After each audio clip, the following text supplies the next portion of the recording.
Welcome! Today we're going to clear the document jam error on your Brother machine.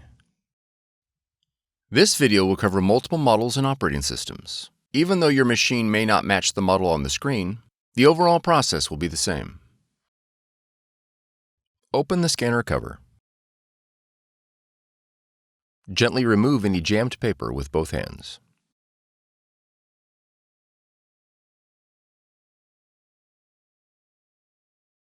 Pull down the scanner glass cover and check for paper scraps.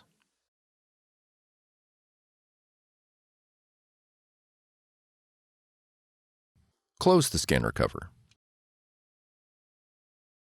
For more tutorials, FAQs, and videos, visit us at www.brother-usa.com.